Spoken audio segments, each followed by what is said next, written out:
In this video, I'm going to walk you through step-by-step how to build a synthetic quilt from ClimateShield Apex insulation. Synthetic quilts are just a no-nonsense alternative to down quilts. You don't need to shake out and redistribute the insulation every night. You don't need to worry about getting your bag a little bit wet from condensation.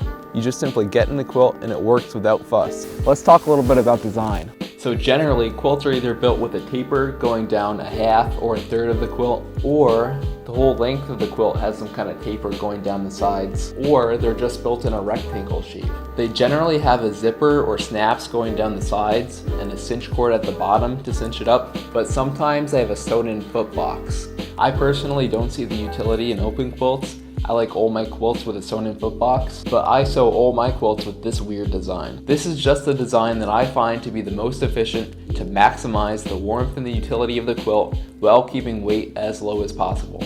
Around your legs, it fits slim and uses the minimum amount of material needed, and then it juts out aggressively to provide a generous amount of insulation around your torso. The reason for this is you really don't need a lot of insulation around your legs, but the generous amount of insulation around your torso not only makes the quilt more comfortable, but it makes the quilt a lot more versatile because it allows you to layer as much clothing as you like underneath. So when you go on trips in extreme environments where the temperature fluctuates a lot, you can sleep in your base layers and have the quilt just draped over yourself when it's 60 degrees out, and then when it's 20 degrees out, you can throw on a big jacket, stitch the quilt up, and be just as comfortable. Alright, let's get started with the build.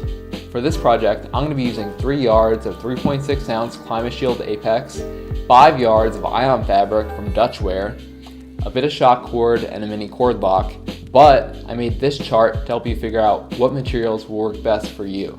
First, mark out and cut out the 2 main body panels of your pattern. Developing a pattern for a synthetic quilt is super simple. All of the details on how to create a pattern for yourself using my weird design are on howtomyog.com.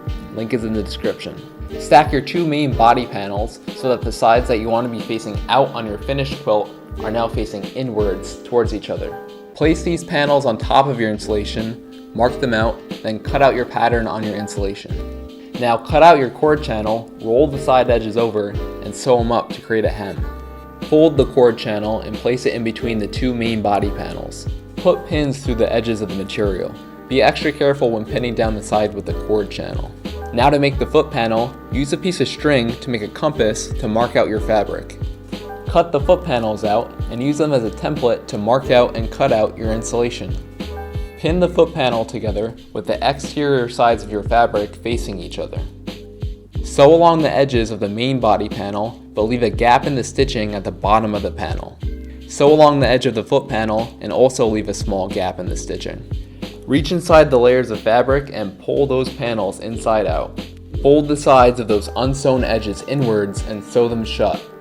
Fold the main body panel in half so that it's inside out and carefully sew the edges of your panel together. First, sew the main body panel together, then sew on the foot panel.